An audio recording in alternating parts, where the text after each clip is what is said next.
Kultivasimu adalah yang terbaik di antara mereka, mengapa kau belum menembus penghalang langit berbintang? Tanya Sutang lembut.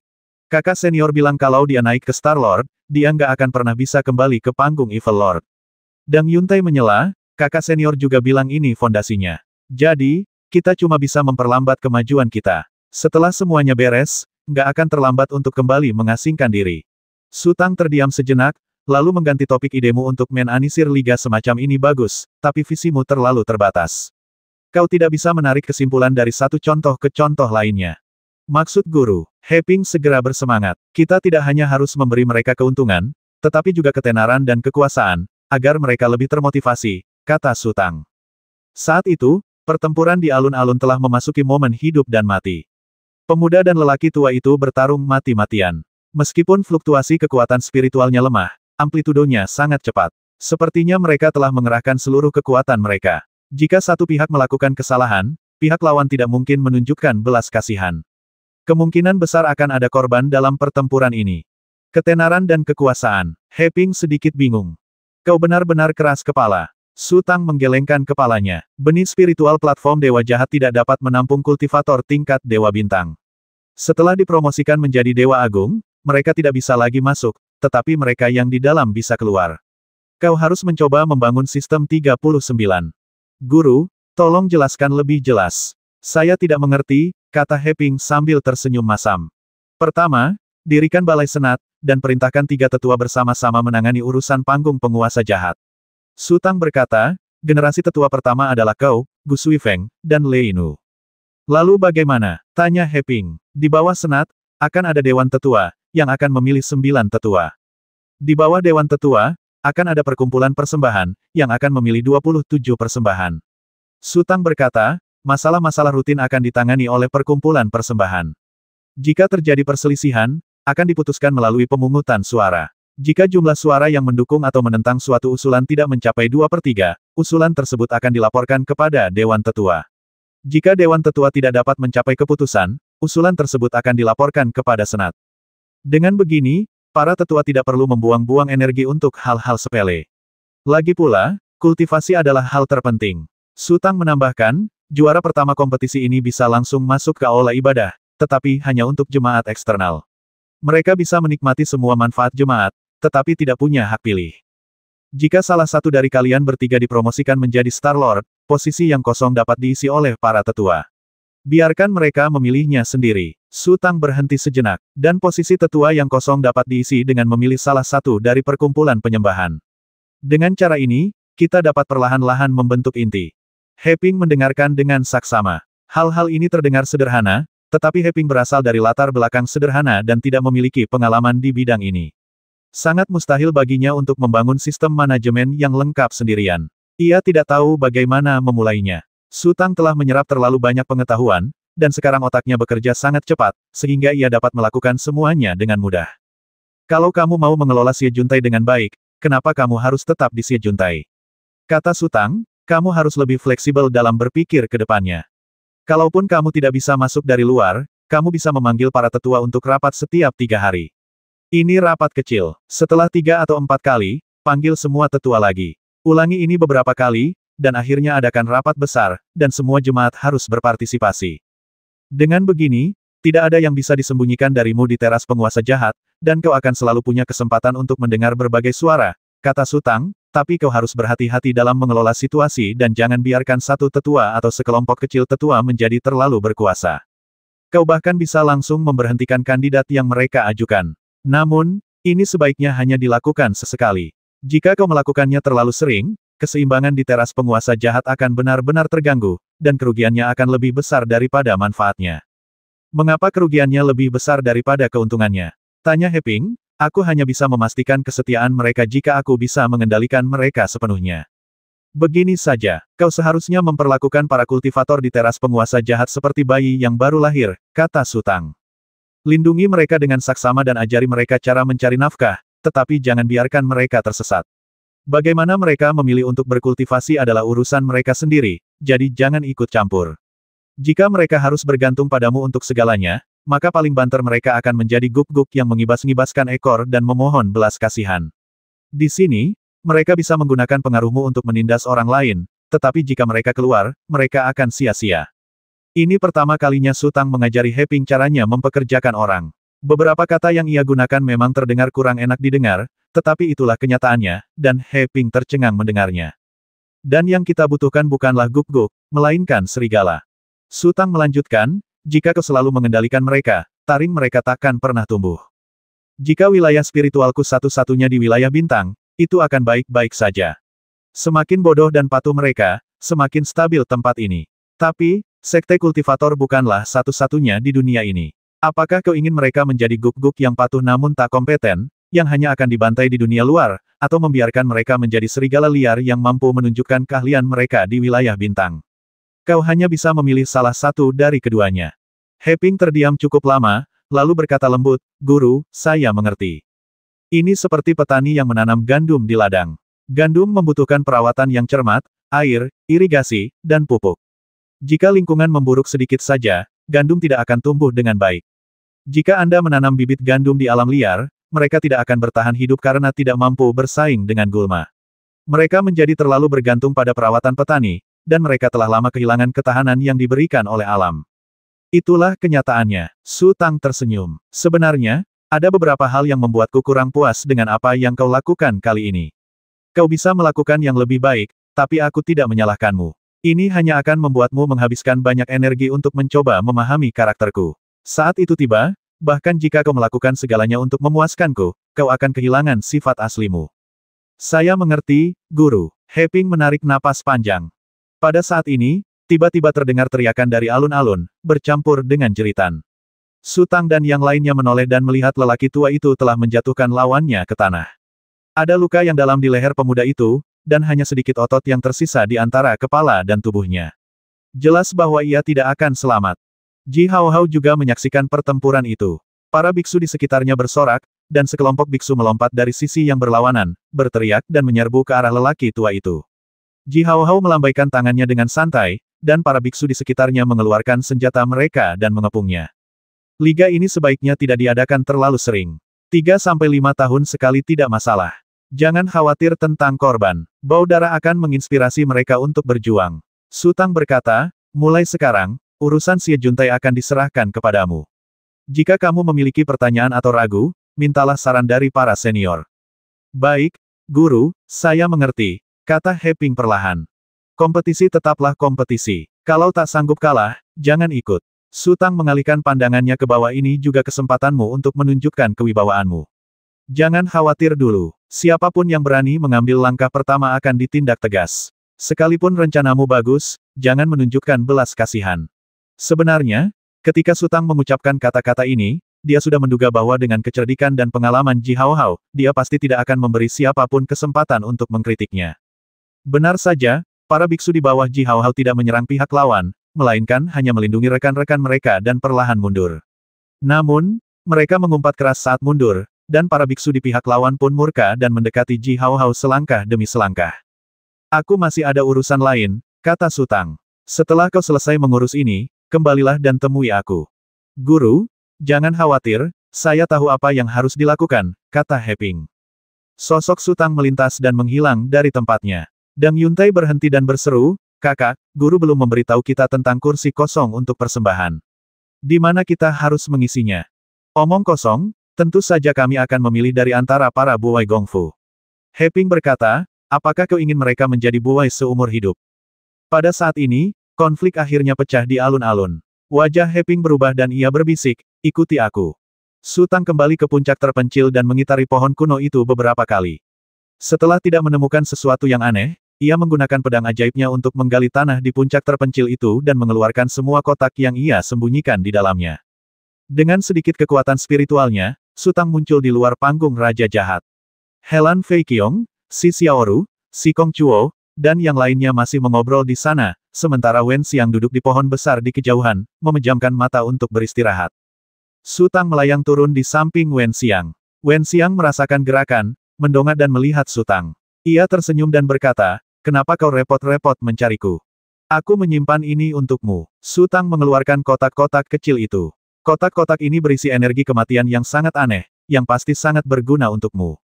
Oh, Wen Xiang mengambil sebuah kotak kecil dan hendak membukanya, tetapi berhenti sejenak dari mana kau mendapatkan energi kematian itu. Suasana hatinya sedang baik saat itu. Semua ini membuktikan bahwa Su Tang tidak pernah melupakannya. Itu terbuat dari pohon kuno, kata Su Tang. Pohon kuno, Wen Xiang mengerutkan kening. Aku akan mencari Little Bit dulu. Tidak akan ada yang mengganggumu di sini. Kau bisa memperbaiki lonceng jahat Dayan kalau ada waktu, kata Su Tang. Mencari si kecil, aku juga pergi. Sudah lama aku tidak melihatnya. Wen Xiang berkata, aku sudah menempa lonceng evolusi agung. Sedangkan kau, hatimu begitu terfokus pada orang lain. Bagaimana kau bisa peduli dengan apa yang kulakukan? Baiklah, Su Tang sengaja mengabaikan bagian kedua keluhan Wen Xiang, melompat dan terbang menuju sekelompok patung. Kelompok patung berada di dekat tanah datar, menjaga pintu masuk ke alam spiritual. Ini adalah tugas yang diberikan Su Tang kepada Xiao Budian saat ia pergi. Setelah memasuki kelompok patung, Su Tang segera menemukan Xiao Budian yang tengah berbaring di atas piring batu giok merah, tertidur lelap, sementara burung biru berbaring di sampingnya. Benda kecil ini, setiap kali aku melihatnya, dia sedang tidur. Su Tang mendesah. Burung biru itu sangat waspada. Tiba-tiba ia membuka matanya dan langsung berteriak, kakak pulang. Kakak pulang. Kakak, tatapan mata Wen Xiang berubah aneh. Orang menyebalkan, kalau bukan karena aku menyukaimu, aku pasti sudah lama menyerahkanmu pada guk-guk hantu itu, kata Su Tang. Si kecil melompat ketika mendengar suara itu, dan ketika melihat Su Tang, ia langsung tersenyum. Ibu ada di sini. Siang-siang, kenapa ibu juga di sini? Aku datang untuk menemuimu. Wen Xiang tersenyum dan berkata, si kecil semakin cantik. Saat dia tumbuh besar nanti, aku ingin tahu berapa banyak orang yang akan dia kagumi. Ketika Wen Xiang berkata lebih tua, maksudnya bukan hanya usia, tetapi juga makna lain. Si kecil tidak mengerti. Ia hanya tahu bahwa Wen Xiang sedang memuji kecantikannya, dan tersenyum lebih bahagia. Siang-siang, kamu juga semakin cantik. Kamu menyebutnya apa? Dia sungguh menawan, teriak Bluebird dari samping. Ya, dia memang menawan. Si kecil mengangguk berulang kali. Wen Xiang tak kuasa menahan tawa. Ia menatap burung biru itu dengan tajam dan berkata, jangan berikan burung busuk ini pada mastif hantu. Aku ingin sekali mencicipinya. Berikan padaku. Bu, ekspresi si kecil berubah, dan ia tergagap. Bu, ibu mau membuangnya. Aku benci, tapi.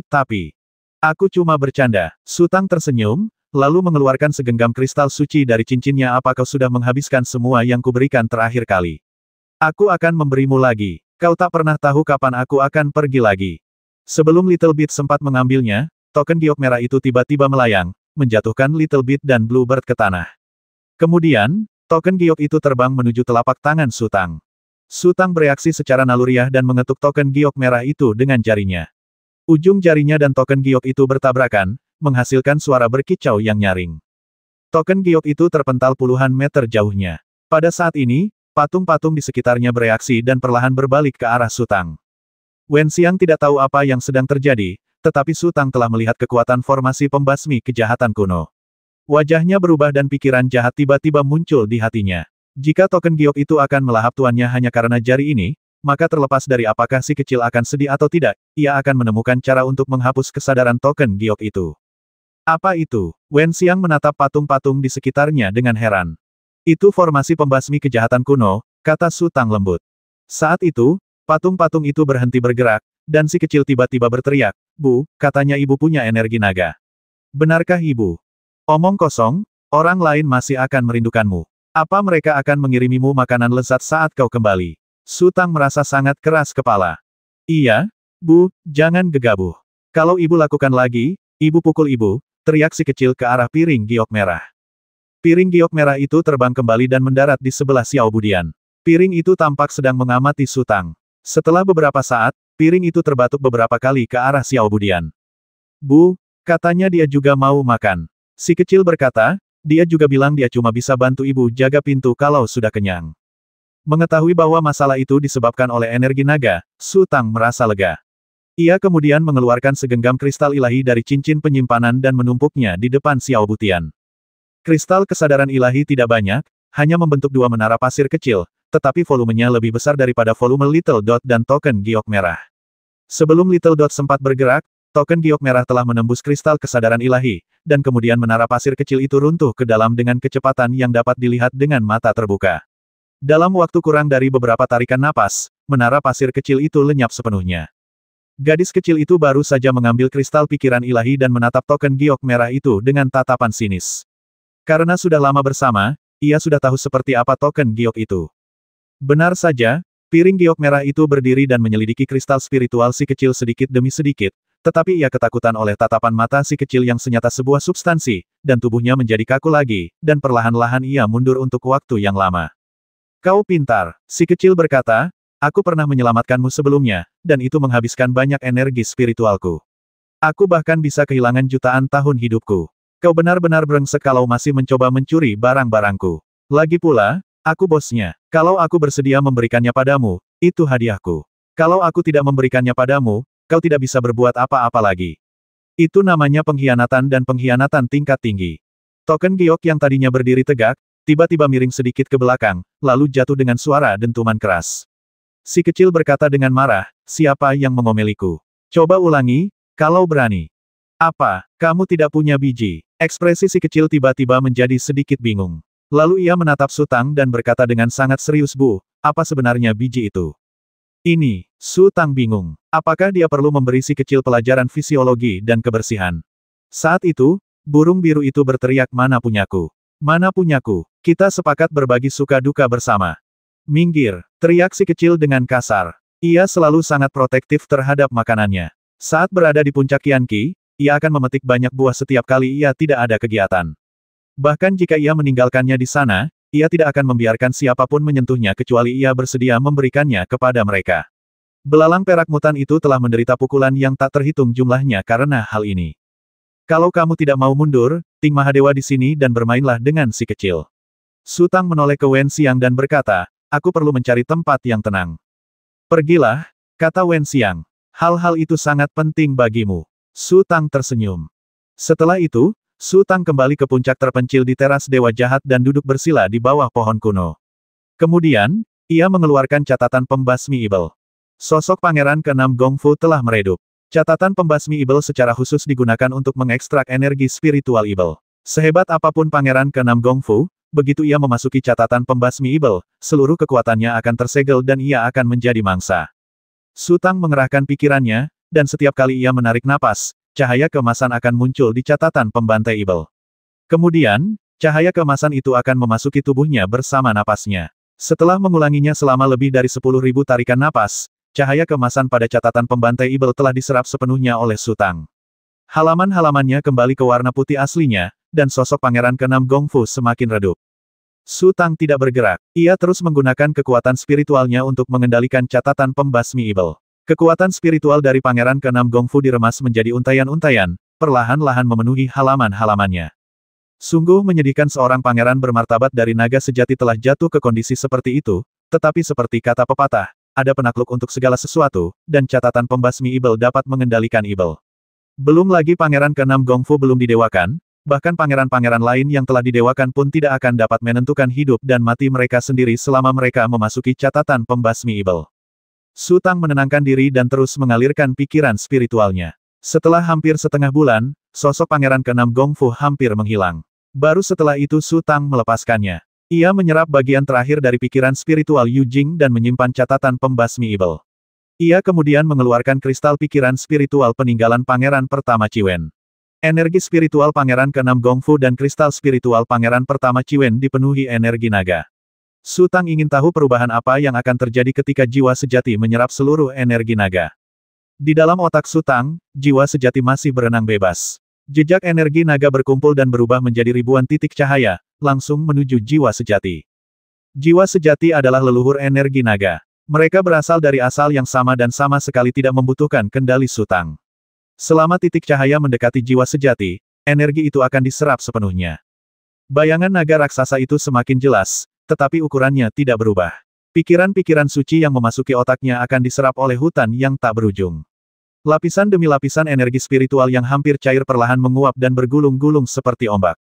Naga raksasa itu memancarkan cahaya yang menyilaukan, dan berbagai roh yang menyatu dengan jiwa sejati juga melepaskan cahaya warna-warni satu demi satu.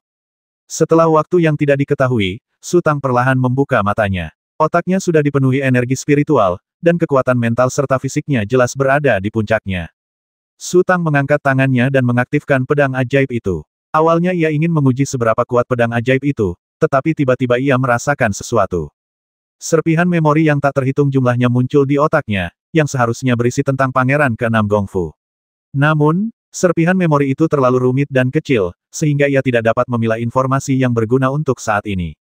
Tanpa berpikir panjang, Su Tang mengeluarkan pedang ajaibnya dan tiba-tiba menggulungnya sekuat tenaga. Cahaya pedang menembus langit bagai kilat. Kemudian Su Tang menarik pedangnya, tetapi cahaya pedang itu masih ada, seolah membeku di udara. Su Tang dapat merasakan kekuatan dahsyat yang mengalir keluar dari cahaya pedang, tetapi, dia tampaknya melewatkan sesuatu.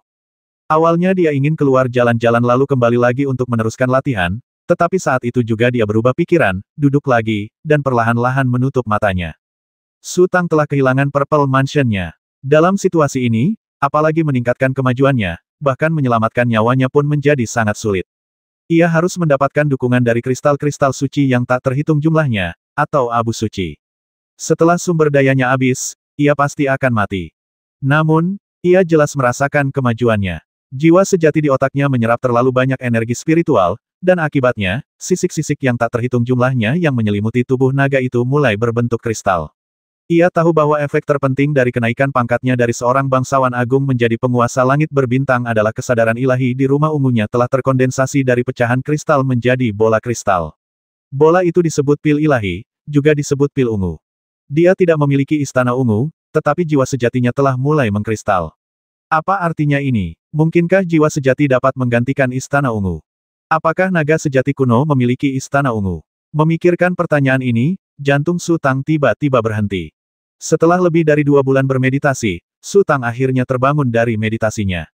Ia kembali menatap pohon tua yang sedari tadi terdiam, lalu sosoknya melesat dan menghilang dari puncak yang sunyi itu. Di luar panggung Dewa Jahat, tempat semua orang sering berkumpul, terdapat beberapa meja kayu lagi. Meskipun tidak ada aturan yang jelas, tempat ini telah lama menjadi tempat para Dewa Bintang mengobrol dan berkomunikasi. Jumlah kultivator tingkat Dewa Bintang di alam roh telah meningkat, dan meja aslinya tidak lagi dapat menampung begitu banyak orang. Selain teman-teman, ada tamu tak diundang di sini. Ada seekor kuda agung yang diikat di pohon, tetapi jiwanya tampak sangat lemah dan ia tergeletak tak bergerak di tanah. Mastif hantu dan rusa Dewa Daluo berputar-putar di sekitar kuda itu, dan sesekali maju untuk menggesek-gesekkannya. Ini, mata Su Tang tertuju pada kuda itu, kuda naga langkah bulan.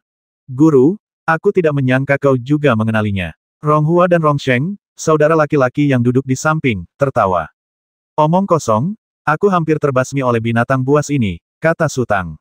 Saat itu, anak kuda naga penginjak bulan berusaha sekuat tenaga untuk melarikan diri dan menerobos masuk ke wilayah pohon kuno yang gelap. Akibatnya, ia terjebak oleh pohon kuno yang gelap. Ia dengan baik hati melangkah maju untuk menyelamatkannya, tetapi anak kuda naga penginjak bulan tiba-tiba menyerangnya, sehingga ia tidak dapat menghindari sulur-sulur yang dilepaskan oleh pohon kuno yang gelap. Apakah kuda naga penapak bulan begitu kuat? Ronghua mendecak lidahnya. Siapa yang menangkapnya? Tanya Su Tang. Itu Tuan Qianji, jawab Ronghua cepat, dari apa yang kulihat. Tuan Qianji tampaknya tidak perlu mengerahkan banyak tenaga.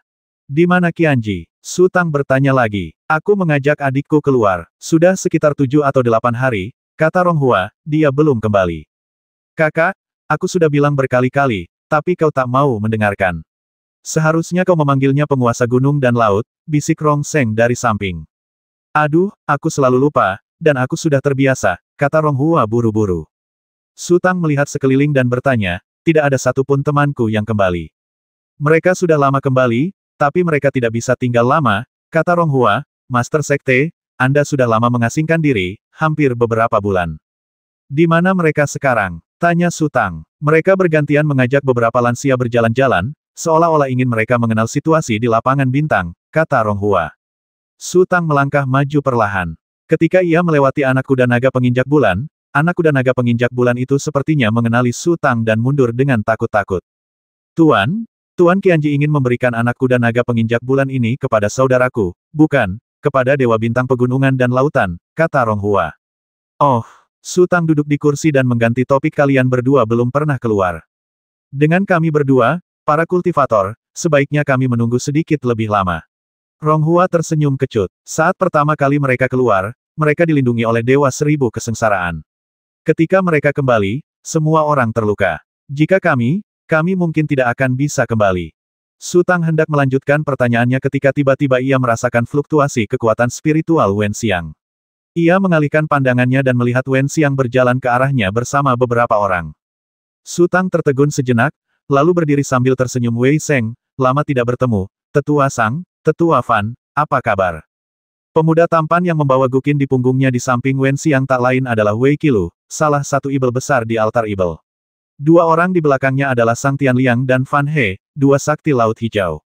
Lupakan saja, di hadapan penguasa agung ibel surgawi, kebajikan atau kemampuan apa yang aku, Wei Qilu, miliki hingga berani menyebut diriku orang suci.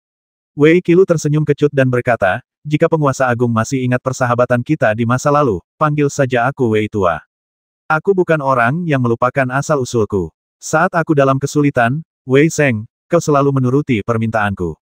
Su Tang semakin tersenyum. Ia tulus dalam perkataan dan perbuatannya. Sepanjang perjalanan, ia akan mengingat dalam hatinya setiap teman yang telah menolongnya. Hehe, Wei Qilu menghela nafas pelan. Mengapa Wei Seng pergi setelah pertempuran di Laut Cina Selatan ke dunia manusia?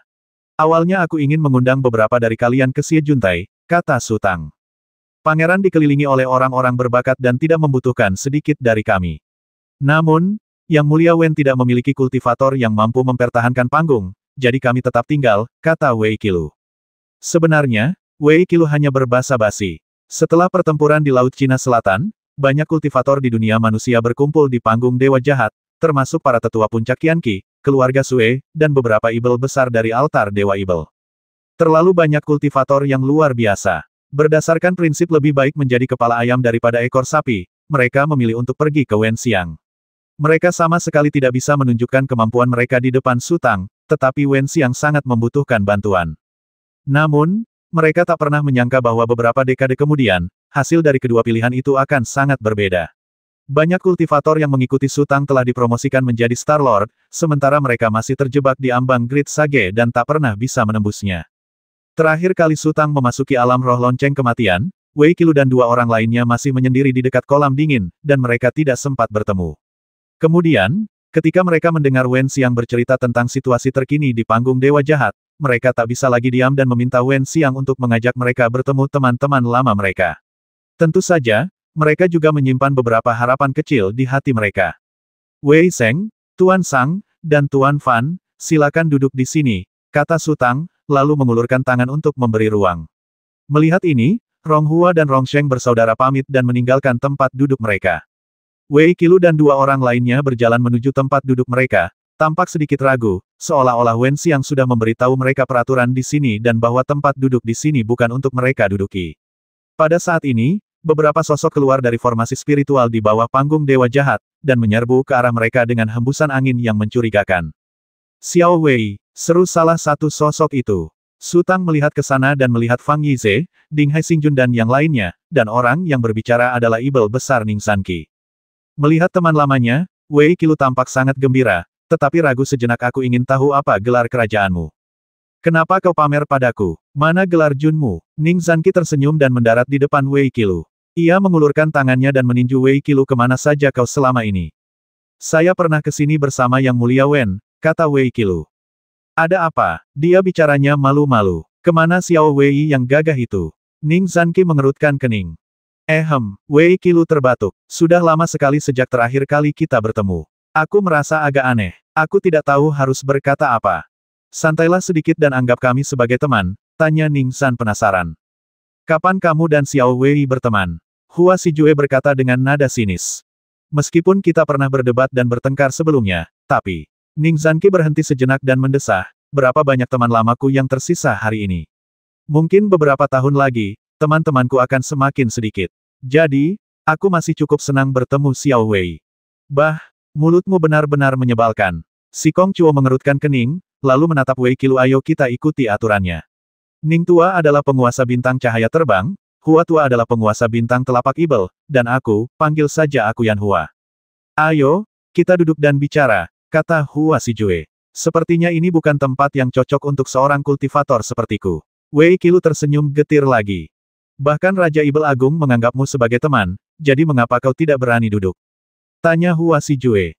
Suetu, kemana kau lari? Su Tang menatap Fang Yize. Kembalilah ke pekerjaan lamamu, kata Fang Yize sambil tersenyum. Aku bahkan tidak tahu apa spesialisasimu. Tanya Sutang penasaran. Kami kembali ke Gua Hasrat, kata Ding Hai Xingjun, dan kami membawa seseorang bersama kami. Setelah mengatakan itu, Ding Hai Xingjun berbalik dan berkata, Mo Ying, bawa orang itu ke sini.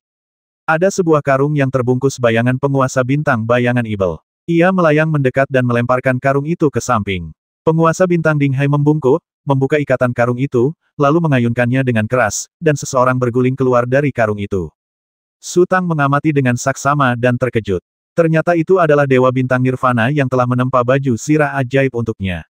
Dewa Bintang Nirvana berada dalam kondisi yang menyedihkan saat itu. Ada banyak tali yang diikatkan di sekujur tubuhnya, matanya ditutup matanya, dan ada sesuatu yang disumpal di mulutnya. Ia menggeliat putus asa di tanah. Ding Hai Xingjun membungkuk dan menarik benda itu keluar dari mulut Nirvana Xingjun. Nirvana Xingjun langsung melolong nyaring Suetu. Aku belum selesai denganmu.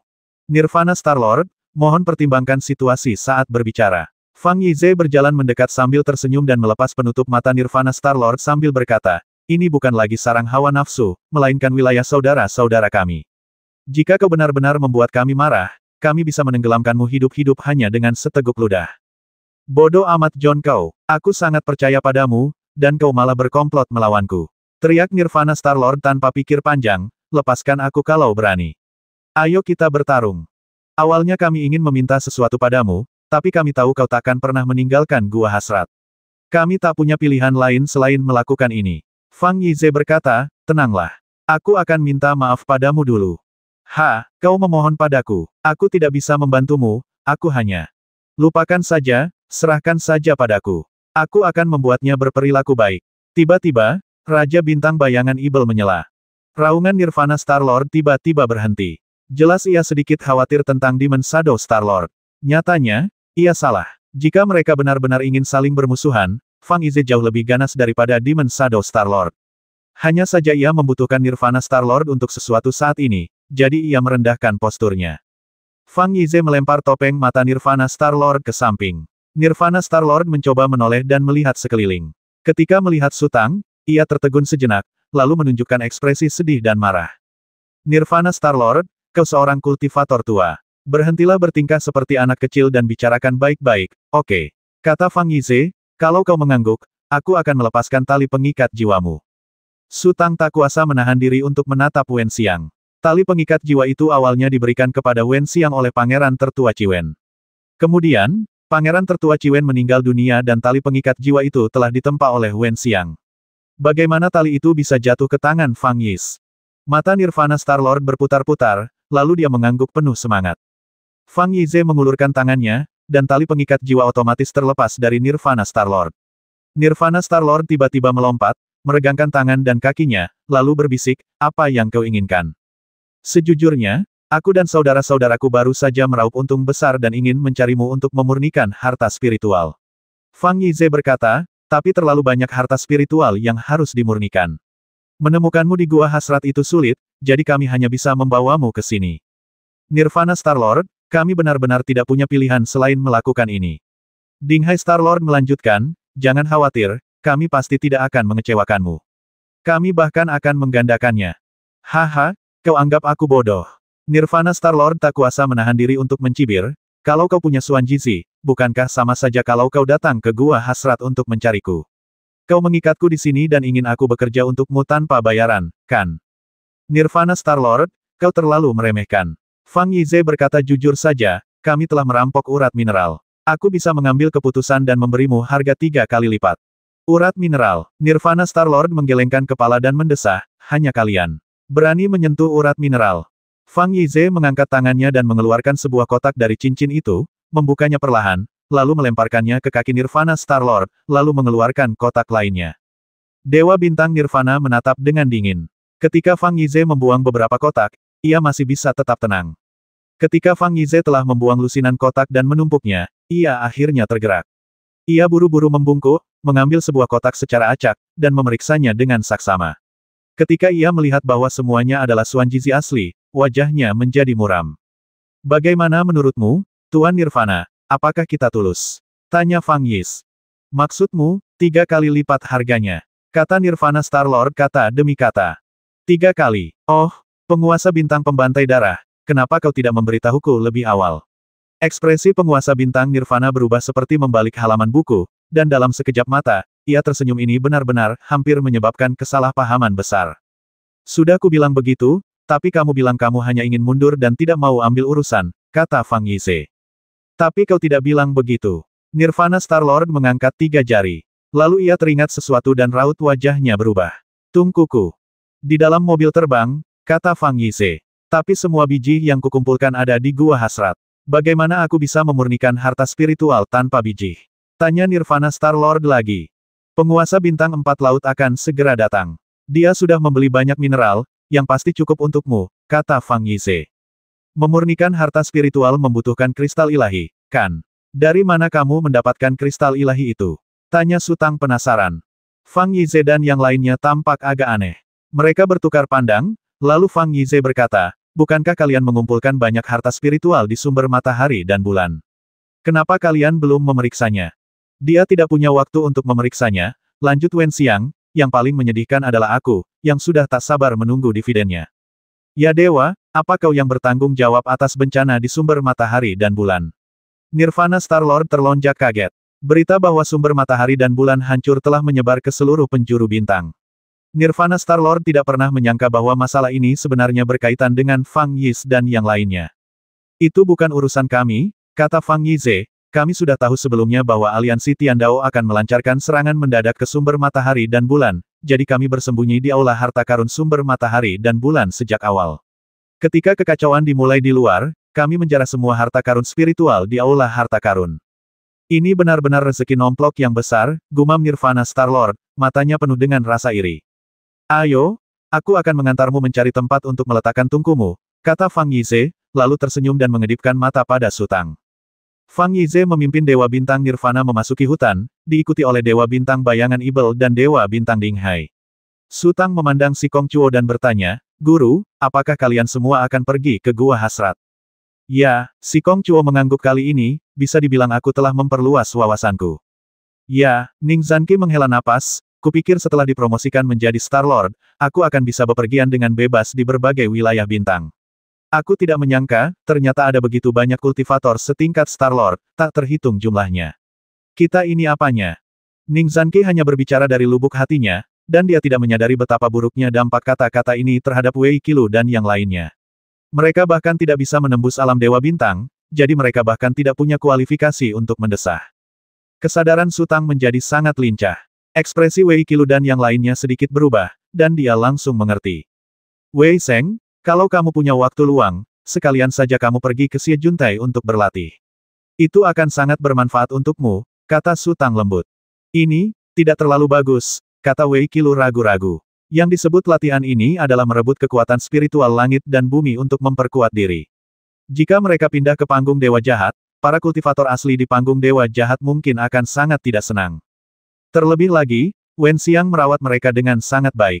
Di alam spiritual lonceng kematian, tempat dengan energi spiritual terkaya adalah 2 kolam dingin.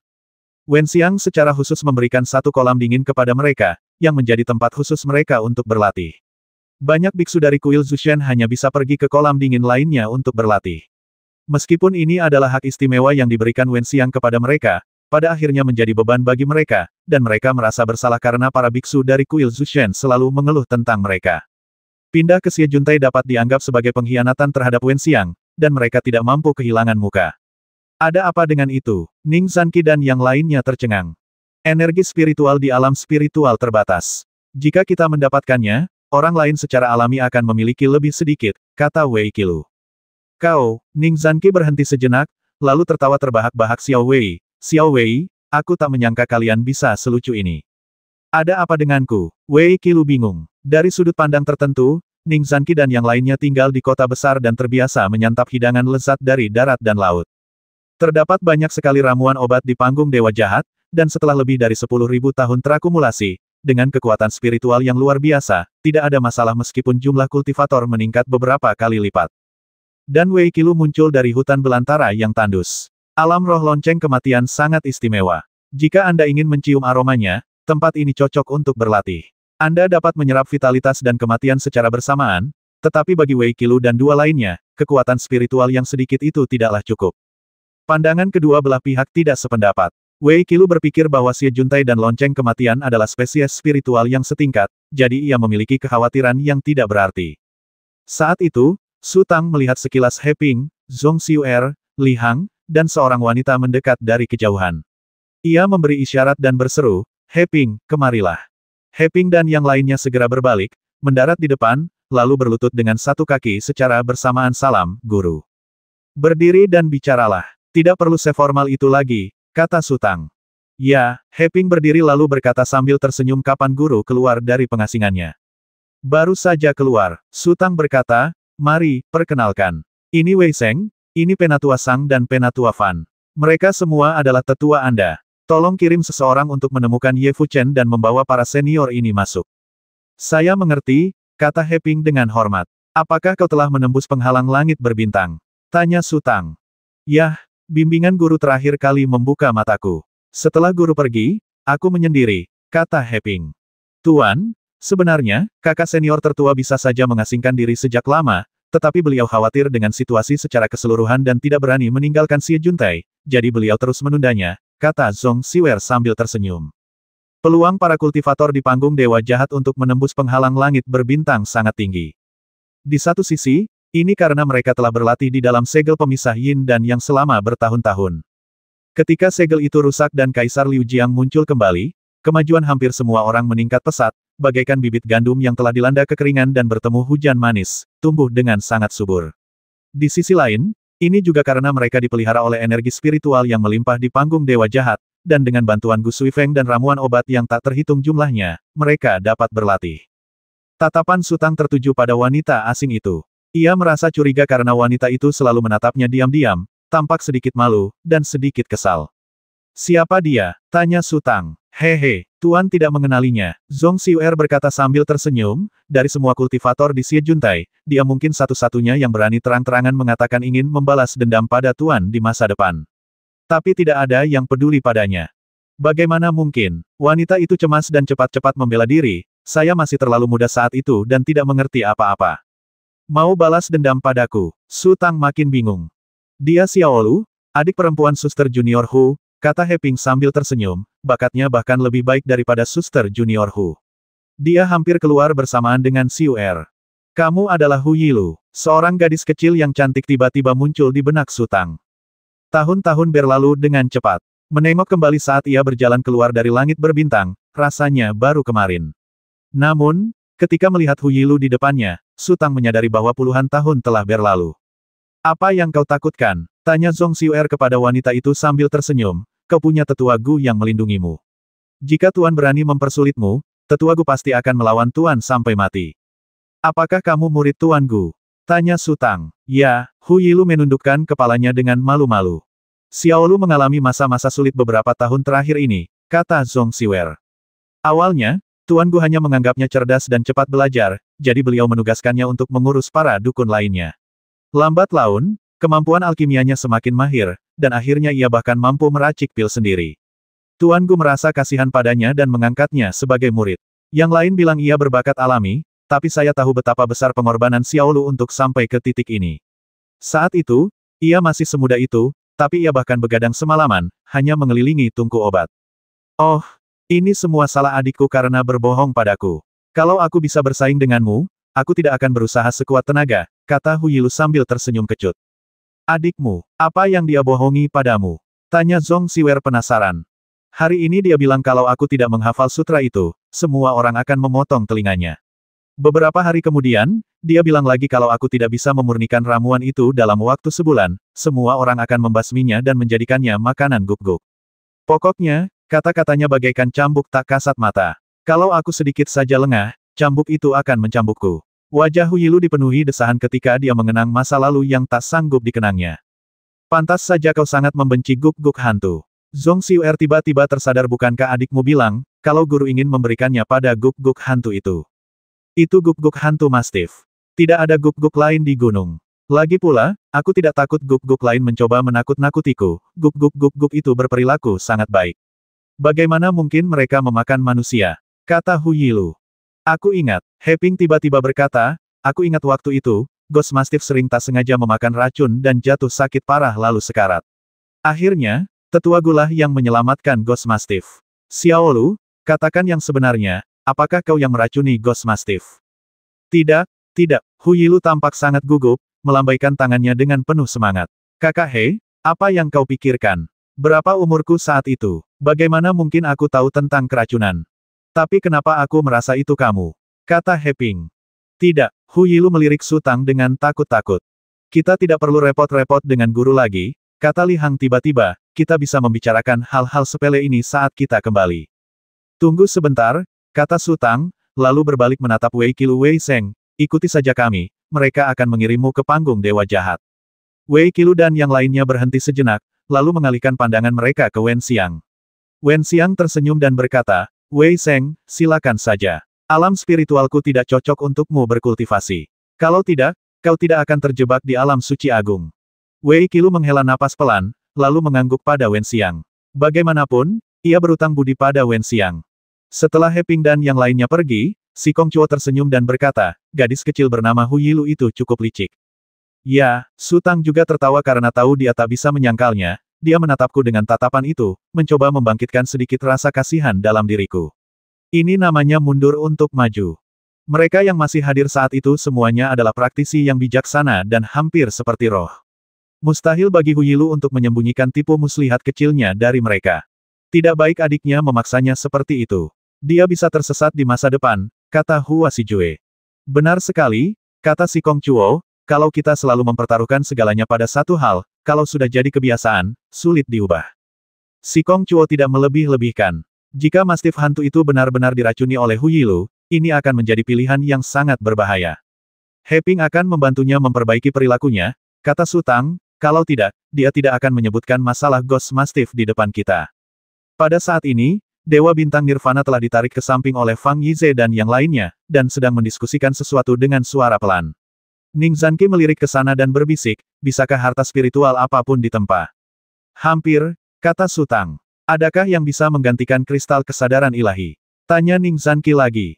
Si Kongquo langsung menunjukkan ekspresi tidak senang dan memelototi Ning Zanqi, sementara Hua Sijue juga tampak sedikit terkejut. Tidak, Su Tang tertawa. Aku masih punya beberapa kristal kesadaran ilahi di sini. Kau bisa menggunakannya. Tapi, daripada memurnikan harta spiritual, lebih baik kau tingkatkan kultivasimu sendiri. Su Tang bisa memurnikan harta spiritual berkali-kali karena cadangannya yang besar. Ning Zanqi juga ingin memurnikan harta spiritual, tetapi ia hanya bisa mengeluarkan sedikit kristal dewa.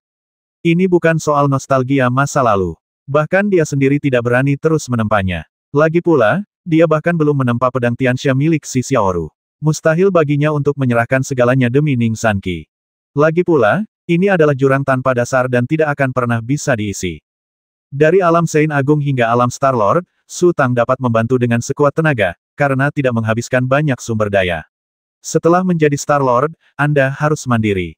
Sebenarnya, Si Kongquo dan yang lainnya memahami prinsip ini, jadi mereka tidak pernah menyebutkannya. Ning Zanqi telah mendengar terlalu banyak tentang manfaat memurnikan harta spiritual di jalan, dan ia sangat ingin melakukannya, jadi ia tanpa malu-malu mengajukan permintaan. Itu hanya petunjuk kecil. Jika Su Tang pura-pura tidak mengerti, maka ia tidak punya pilihan selain menyerah. Su Tang mengeluarkan sebuah kotak kosong dan menyentuhnya dengan tangannya. Dengan cahaya keemasan yang dilepaskan, kotak itu terisi penuh dengan kristal-kristal pikiran ilahi. Tuan, saya serahkan ini pada Anda, kata Su Tang. Si Kongquo mengambil kotak itu dan mendesah. Mungkin karena merasa situasinya agak canggung, ia mengganti topik pembicaraan. Dua muridmu telah menembus penghalang langit berbintang. Apa kau sudah bertemu mereka? Dua yang mana? Su Tang tercengang. Baolan dan Zhao Dalu, kata si Kongquo. Tidak seorang pun pernah menceritakan hal ini kepadaku. Su Tang bertanya, kemana mereka pergi? Tanyakan saja pada murid-muridmu, kata si Kongquo. Di sini saja. Su Tang berhenti. Baiklah. Wen Xiang melihat sekeliling lalu terjatuh. Su Tang mengaktifkan pikiran spiritualnya dan melambaikan tangannya dengan ringan. Ribuan sinar cahaya tiba-tiba bermekaran di udara. Di bawah kendali pikiran spiritual Su Tang, kepingan-kepingan harta spiritual perlahan berjadewa ke rerumputan.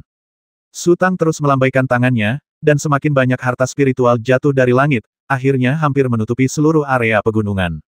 Su Tang dan Wen Xiang berlari ke tempat terpencil ini hanya untuk membagi harta rampasan. Meskipun Wen Xiang juga mengumpulkan beberapa harta spiritual di sumber matahari dan bulan, jumlahnya jauh lebih sedikit daripada yang dikumpulkan Sutang. Lagi pula, dia datang belakangan. Sebenarnya, tidak apa-apa memberikan ini padamu, kata Wen Xiang sambil tersenyum. Jangan munafik begitu, Sutang mendesah, kau sedang mempraktikkan keputusan hidup dan mati, yang memiliki persyaratan sangat ketat untuk harta spiritual. Ini tidak banyak berguna bagimu, tetapi masa depan Ye dan Kuan Guan bergantung padamu. Sejujurnya, aku sudah punya cukup banyak, dan untuk milikmu, aku hanya akan mengambil sebagian kecil saja, kata Wen Xiang. Terserah kamu, kata Sutang. Wen Xiang tidak memilih apapun, melainkan hanya berjalan maju. Kemanapun ia lewat, kepingan harta spiritualnya tiba-tiba lenyap. Merasa sudah waktunya, Wen Xiang melompat ke arah Sutang lagi. Sudah selesai, tanya Sutang. Ya, Wen Xiang mengangguk. Kalau begitu aku juga harus membereskannya, kata Sutang. Setelah mengatakan itu, Sutang mengangkat tangannya dan memanggil pedang ajaib. Di gagang pedang itu tergantung logo yang terbuat dari bahan yang tidak diketahui dengan beberapa kata tertulis di atasnya pedang api. Harta karun spiritual yang biasanya dirampas tidak memiliki bekas. Kebanyakan disimpan dalam cincin penyimpanan. Setelah pemiliknya melunakkan harta karun tersebut dengan pikiran spiritualnya, jejak samar akan terbentuk pada harta karun spiritual tersebut, sehingga tidak diperlukan bekas. Lain kali, pemiliknya hanya perlu memindainya dengan pikiran spiritualnya, dan kesadaran spiritualnya akan dapat merasakan asal-muasal harta karun spiritual tersebut, fungsinya, dan informasi lainnya.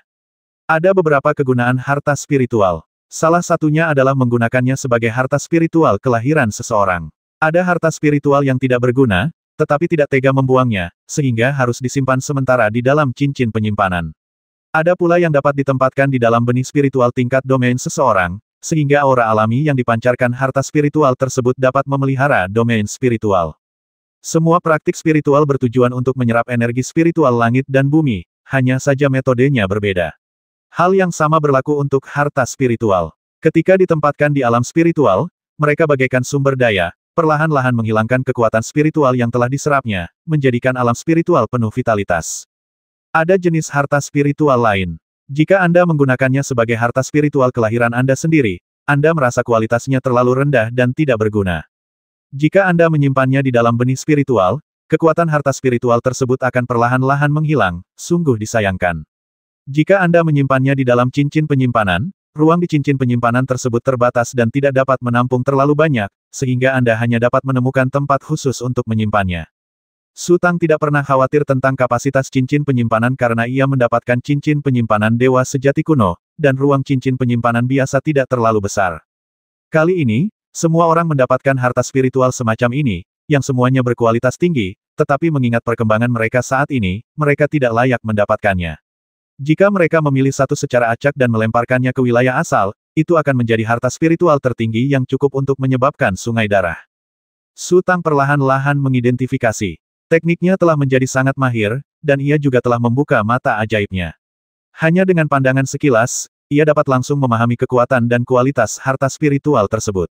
Ia juga dapat menanamkan kesadaran ilahinya ke dalam harta spiritual tersebut, sehingga ketika ia mengeluarkan harta spiritual tersebut, tidak akan ada kebingungan. Setelah sekitar 10 tarikan napas, Sutang mengambil sebuah botol porselen berbentuk aneh dan membukanya dengan santai. Gelombang kekuatan spiritual yang sedikit bergetar memancar darinya. Dalam masa mata ajaib, benda itu tampak seperti bola yang dibentuk oleh benang sutra yang tak terhitung jumlahnya, mengambang di dalam botol porselen seperti gulali.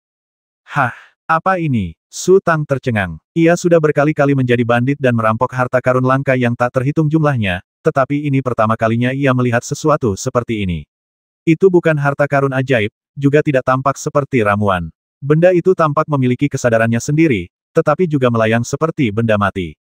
Wen Xiang juga ada di sana untuk mengidentifikasi harta karun spiritual. Ketika mendengar suara Sutang, ia melompat ke arahnya dan melihat ke dalam botol porselen kecil itu. Ia terkejut dan berkata, ini adalah panduan ilahi. Tapi aku tidak tahu panduan ilahi macam apa itu. Lihat di bagian bawah, seharusnya ada labelnya. Sutang menutup kembali tutup botol, membalik botol porselen, dan mengamatinya. Ada dua kata yang tertulis di dasar botol sayap dan kumis. Aku sudah menunggu begitu lama, dan akhirnya aku menemukan seorang pemandu ilahi. Sutang menghela napas panjang. Apapun jenis pemandu ilahi itu, ia akan melunakkannya terlebih dahulu. Kamu, Wen Xiang tampak sedikit aneh. Ada apa? Tanya Sutang. Kamu telah memperoleh energi naga, kata Wen Xiang. Energi naga juga merupakan daya tarik ilahi. Su Tang tercengang.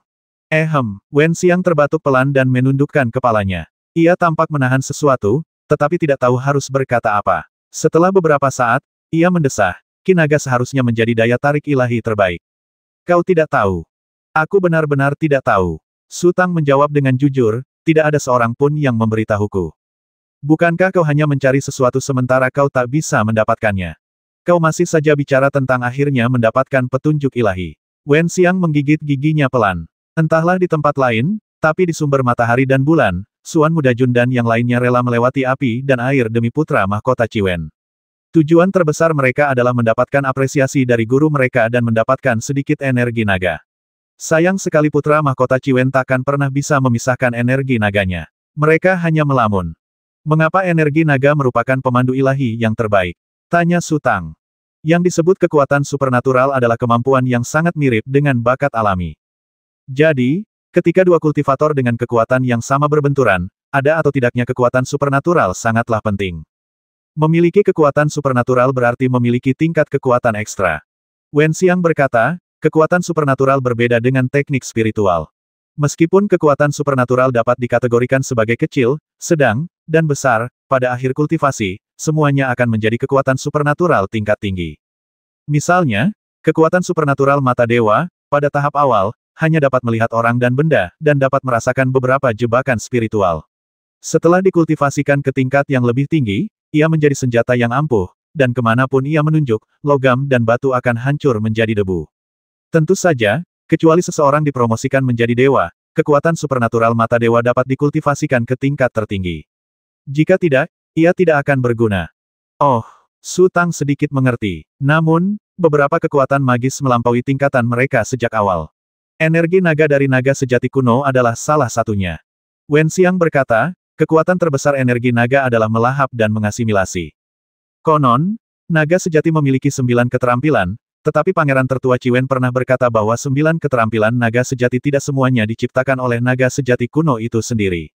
Beberapa diajarkan oleh orang lain, dan beberapa diambil dari ingatan beberapa kultivator hebat yang ia singkirkan. Namun, dengan menggunakan energi naganya sendiri, ia memaksimalkan kekuatan teknik spiritual tersebut. Jadi begitu, Su Tang tiba-tiba tersadar. Tak heran, setelah ia menyingkirkan Pangeran Tertua Ciwen, serpihan-serpihan ingatannya tentang Pangeran Tertua Ciwen muncul di benaknya. Pada saat ini, sebuah ide gila membanjiri pikiran Su Tang tanpa terkendali. Jiwa sejati dapat menyerap energi naga secara spontan. Jika ia dapat melenyapkan semua pangeran naga sejati, dapatkah ia juga memiliki 9 keterampilan naga sejati? Atau bahkan menjadi sekuat naga sejati kuno. Namun, Su Tang segera menghela napas. Di antara 9 pangeran naga sejati, yang lebih lemah, Pangeran ke-9 Jiao Tu, Pangeran pertama Ciwen, dan Pangeran ke-6 Gongfu, semuanya telah meninggal atau hampir meninggal. Dengan kata lain, yang lebih lemah telah tersingkir, dan yang tersisa lebih kuat. Mampukah ia memprovokasi mereka? Pangeran kedua Biksi, Pangeran keempat Pulau, Pangeran ketujuh Yazi, dan Pangeran ke-8 Suani semuanya telah diangkat menjadi dewa. Yang telah mencapai puncak penguasa langit berbintang hanyalah Pangeran ketiga Bian dan Pangeran kelima Taoti. Ia tidak memahami Pangeran kelima Taoti, tetapi Pangeran ketiga Bian sangat licik. Setiap kali ia memikirkan jebakan besar yang dipasang oleh Pangeran ketiga Bian, ia merasa merinding. Untuk menghadapi orang seperti itu, kecuali jika Anda memiliki keunggulan luar biasa yang membuat semua metode Pangeran ketiga tidak berarti, maka Anda memiliki peluang untuk menang. Gunakan yang kuat untuk mengalahkan yang lemah dan akhiri semuanya secepat mungkin. Jika tidak, lebih baik menjauh darinya. Panduan suci ini tidak berguna bagimu, kata Wen Xiang sambil tersenyum berikan padaku. Ambil saja kalau kau suka. Su Tang melemparkan botol porselen itu ke Wen Xiang. Kau tidak akan meninggalkannya untuk istrimu? Tanya Wen Xiang. Meskipun ia mendapatkan apa yang diinginkannya, nadanya agak masam. Begitu dia berhasil menembus alam Dewa Agung, aku pasti bisa mendapatkan pemandu dewa lainnya, kata Su Tang. Tapi kamu masih punya banyak murid. Maukah kamu memberikan mereka kepadaku? Tanya Wen Xiang lagi. Kita telah melalui banyak hal bersama, dan kau dan aku jauh lebih dekat daripada mereka. Su Tang tersenyum. Kau punya hati nurani. Wen Xiang tersenyum dan memasukkan botol porselen itu ke dalam cincin penyimpanannya. Kemudian ia menyadari bahwa kata-kata Su Tang hanyalah plesetan. Ia pikir Su Tang bermaksud mengatakan bahwa mereka telah menghadapi bahaya bersama berkali-kali sebelumnya. Sekarang ia menyadari bahwa ada makna lain. Ia tak kuasa menahan diri untuk menatap Su Tang dengan tatapan kosong. Butuh hampir sehari bagi Su Tang dan Wen Xiang untuk akhirnya memilah semua harta spiritual. Belum lagi Wen Xiang, bahkan Su Tang tampak sangat bersemangat. Pantas saja Fang Yis dan yang lainnya tidak bisa diam dan berlarian kemana-mana. Ternyata mereka sedang melampiaskan kegembiraan mereka. Karena harta spiritual yang diperoleh kali ini jauh lebih berkualitas daripada sebelumnya, dan harta yang dikumpulkan dengan cermat oleh Pangeran Tertua Ciwen jelas bukan barang biasa. Setidaknya setengahnya adalah harta spiritual setengah jadi, yang cukup untuk menjadi harta spiritual kelahiran para kultivator tingkat penguasa bintang. Dengan kata lain, dalam belasan tahun atau bahkan puluhan tahun, ratusan dewa bintang dengan kemampuan tempur yang kuat akan muncul di bawah komando Su Tang. Su Tang menggunakan kekuatan spiritualnya untuk menyimpan semua harta spiritual ke dalam cincin penyimpanan. Ketika ia berbalik, ia mendapati Wen Xiang menatapnya dengan linglung. "Ada apa?" tanya Su Tang. "Bagaimana kamu bisa menyimpan begitu banyak harta spiritual di dalam cincin itu?" tanya Wen Xiang. "Kamu sangat imut." Su Tang tertawa. "Apa maksudmu?" tanya Wen Xiang bingung. "Seharusnya kau menanyakan pertanyaan itu setelah aku mengeluarkan harta ajaib itu, kan?" kata Su Tang. "Saya tidak terlalu memikirkannya saat itu," kata Wen Xiang. "Karena ini adalah peninggalan dewa sejati kuno." Su Tang menggoyangkan cincin penyimpanannya. "Keberuntunganmu, aku tidak tahu bagaimana menjelaskannya." Wen Xiang menghela napas, lalu berkata, "Tunggu aku." Setelah mengucapkan kata-kata ini, Wen Xiang telah mengorbankan lonceng pemakaman, lalu sosoknya menghilang ke dalam lonceng. Ia mengulanginya lebih dari 70 kali sebelum akhirnya mengumpulkan semua harta spiritual. Setelah rampasan dibagi, Su Tang dan Wen Xiang melompat dan terbang menuju Xie Juntai. Di zona rekreasi Star Lord di bawah panggung Evil Lord, sekelompok orang baru datang. Sebenarnya, Su Tang juga tahu bahwa Fang Yize dan yang lainnya bergantian membawa Si Kong Chuo dan yang lainnya berlatih. Setelah dipromosikan menjadi Star Lord, jika mereka gegabah memasuki area bintang, kemungkinan kematian yang tidak disengaja akan sangat tinggi, seperti serigala yang baru lahir tiba-tiba bercampur dengan kawanan serigala, yang akan dimakan jika disuruh dimakan. Fang Yize dan yang lainnya melakukan ini untuk membalas budi Su Tang. Jika bukan karena Su Tang, mereka tidak akan bisa merebut urat mineral atau mendapatkan harta karun Ryu Yuan. Fang Yize dan yang lainnya seharusnya pergi bersama Dewa Bintang Nirvana untuk memurnikan harta spiritual. Helan Fei Qiong dan Helan Yuan Zheng, kakak beradik, telah kembali. Selain mereka, ada dua sosok lagi, seorang wanita yang membawa busur panjang, dan seorang pria kekar, mereka adalah Baolan dan Zhao Dalu. Su Tang dan Wen Xiang melayang turun, sementara Baolan dan yang lainnya buru-buru berdiri, berlutut dengan satu kaki, dan berkata serempak salam, "Guru." "Ayolah, kalian ini benar-benar. Sudah kubilang berkali-kali, jangan terlalu formal, terus-terusan berlutut di sana-sini, kalian tidak keberatan repot-repot, tapi aku sudah muak." Su Tang mengerutkan kening. "Ya," jawab Baolan dengan suara rendah, lalu perlahan berdiri. "Puluhan tahun berlalu dalam sekejap," desah Su Tang. "Ya, Baolan juga mendesak aku tahu kau akan kembali, tapi aku khawatir kita tidak akan bisa menunggumu kembali." "Guru, hehe, begitu." Helan Fei Qiong terkekeh, lalu menoleh ke samping reinkarnasi, "Apa pendapatmu tentang adegan ini?" "Setiap orang pasti pernah melakukan kesalahan," jawab Jiang Hukuan dengan wajar. "Kau tidak ingin membasminya lagi?" tanya Helan Fei Qiong. "Tuan Qianji, saya rasa saya tidak pernah menyinggung perasaan Anda, jadi mengapa Anda harus mempersulit saya?" Jiang Hukuan tersenyum getir. Baolan dan Zhao Dalu di sisi lain sedikit tercengang, mata mereka beralih ke Jiang Hukuan. Mereka bertanya-tanya, siapakah orang ini? Apakah dia akan membasmi Su Tang? "Kalian dari Laut Hijau, tapi kalian tidak mengenali pemimpin Laut Hijau?" tanya Helan Fei Qiong. "Kau, Jiang." Ekspresi Baolan berubah drastis, dan ia hampir mengulurkan tangan untuk menyentuh busur panjangnya. Sebenarnya, mereka semua pernah bertemu Jiang Hukuan dan mengobrol dengannya, tetapi mereka tidak pernah menyangka ia akan memiliki latar belakang seperti itu. "Jangan konyol, kita semua sekarang keluarga," kata Su Tang. Pada saat ini, fluktuasi kekuatan spiritual yang dahsyat tiba-tiba datang dari selatan Xie Juntai. Cahaya merah memancar ke langit, lalu dengan cepat mengembang dan berubah menjadi awan merah darah. Awan itu samar-samar mengembun menjadi bentuk labu, hampir menutupi langit. "Roh jahat yang kuat sekali." Helan Fei Qiong mengerutkan kening, harta karun ajaib siapa ini? "Itu milik Suetu," kata Su Tang perlahan. "Aku pernah menasihatinya untuk membuang labu darah itu, tapi aku juga tahu dia tidak akan mendengarkanku." "Ayo kita pergi dan melihat," kata Helan Fei Qiong sambil berdiri. Beberapa orang terbang menuju ke arah munculnya cahaya darah. Secara kebetulan, mereka bertemu si Xiaoru, si Kongquo, dan yang lainnya di jalan. Si Kongquo dan yang lainnya hanya mengangguk kepada Su Tang dan terus terbang maju. Ketika si Xiaoru melihat Su Tang dan Wen Xiang bersama, ia langsung terbang dan menyelinap di antara Su Tang dan Wen Xiang tanpa ragu. Beberapa hal, setelah menyerah, sulit untuk dipulihkan. Wen Xiang tampak tenang di permukaan, tetapi hanya dia yang tahu apa yang ada di dalam hatinya. Tak lama kemudian, mereka mendekati sebuah lembah. Di bagian terdalam lembah, terdapat tungku raksasa setinggi beberapa meter, dan di sekeliling tanah datar, terdapat tumpukan berbagai biji. Saat ini, Fang Yize sudah mengingat harta spiritualnya. Ketika melihat Su Tang dan yang lainnya datang, ia langsung menyimpan harta spiritual itu. Penguasa bintang Dinghai dan penguasa bintang Moying juga ada di sana, dan penguasa bintang Nirvana tampak sangat gembira, dan menyapa Su Tang dengan keras dari kejauhan.